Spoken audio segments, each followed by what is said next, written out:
नमस्कार दोस्तों।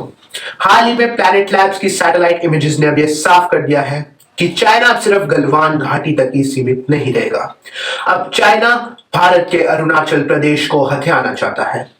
Satellite images ने यह दिखाया है कि किस तरह चाइना ने इंडियन टेरिटरी में 4.5 किलोमीटर्स आगे बढ़कर एक 100 घरों का गांव कंस्ट्रक्ट कर लिया है। अब हर किसी के मन में दो सवाल आ रहे होंगे कि चाइना ने यह घुसपैठ कैसे की और चाइना ने इस वक्त इस विलेज को कंस्ट्रक्ट क्यों किया। तो आइए इन दो पॉइंट्स को एनालाइज करते हैं आज की इस वीडियो में। जो गांव चाइना ने इंडियन टेरिटरी पे कंस्ट्रक्ट किया है वो पड़ता है जारीचू नदी के किनारे अपर सुबानसिरी डिस्ट्रिक्ट ऑफ अरुणाचल प्रदेश में। 1959 से यह जगह एक डिस्प्यूटेड जगह रही है इंडिया और चाइना के बीच में। अब ये जगह डिस्प्यूटेड क्यों हुई इसका थोड़ा बैकग्राउंड जान लेते हैं।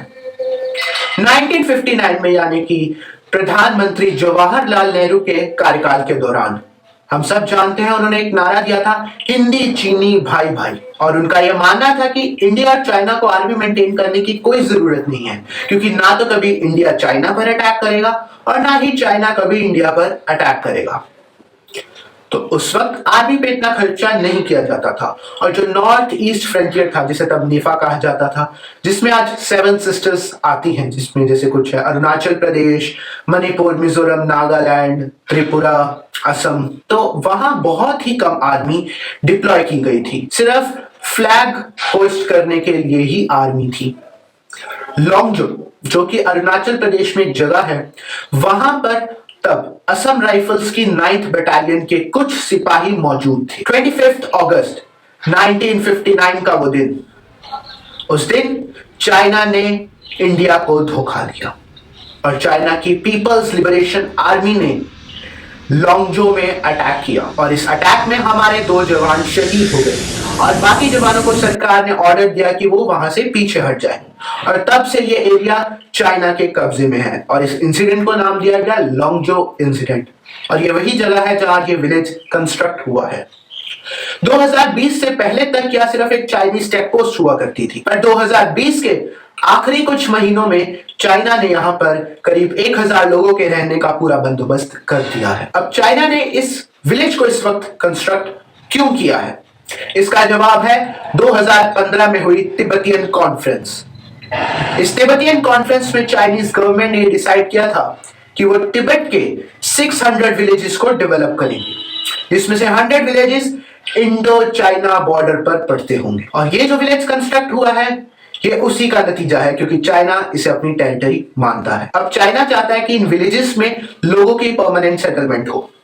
अब ये लोग जो परमानेंटली सेटल होंगे ये बनेंगे चाइनीज गवर्नमेंट की स्पाई आईज। ये लोग इंडियन आर्मी की हर एक मूवमेंट पर पूरी नजर रखेंगे कि वो कब, कहां, किधर, किस वक्त पेट्रोलिंग करते हैं और बॉर्डर पर उनकी साइड पर क्या क्या एक्टिविटीज चल रही हैं। इसकी इंफॉर्मेशन चाइनीज गवर्नमेंट को सबसे पहले होगी। अगर इन फ्यूचर कभी चाइना इंक्लूजन करना चाहे इंडिया में तो ये इंफॉर्मेशन उसके लिए बहुत ही ज्यादा हेल्पफुल साबित होगी। अब चाइना जैसा कि हम सब जानते हैं डिक्टेटरशिप रेजीम के अंडर है। ये रेजीम चाइना को पॉलिटिकली, इकोनॉमिकली, कल्चरली, ज्योग्राफिकली इतना स्ट्रांग बना देना चाहता है कि कोई भी देश उससे उलझने से पहले 1000 बार सोचे। इन शॉर्ट वो अपने आप को सुपर पावर बनाना चाहता है।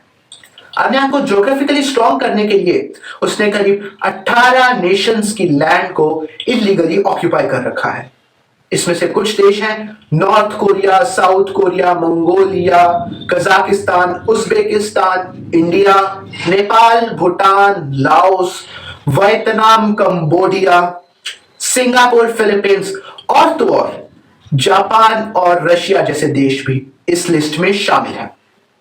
चाइना की इस दादागिरी के खिलाफ फिलीपींस ने इंटरनेशनल कोर्ट ऑफ जस्टिस में 2013 में केस किया था क्योंकि चाइना ने उसका सी एरिया को इलीगली ऑक्यूपाई किया हुआ था, वहां अपनी नेवल शिप्स उसने प्लेस की हुई थी। तो इंटरनेशनल कोर्ट ऑफ जस्टिस ने इस केस में वर्डिक्ट सुनाते हुए कहा कि चाइना को यह एरिया खाली करना होगा क्योंकि यह एरिया फिलीपींस को बिलोंग करता है।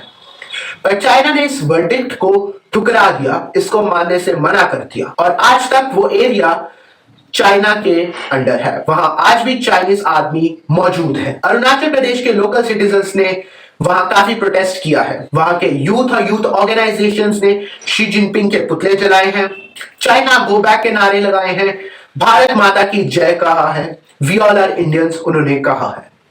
निनोंग एरिंग जो कि अरुणाचल प्रदेश के एमएलए हैं, उन्होंने प्रधानमंत्री जी को एक चिट्ठी लिखी, उसमें उन्होंने कहा है कि इस विलेज की कंस्ट्रक्शन से इंडिया की नेशनल सिक्योरिटी को बहुत बड़ा थ्रेट हो सकता है।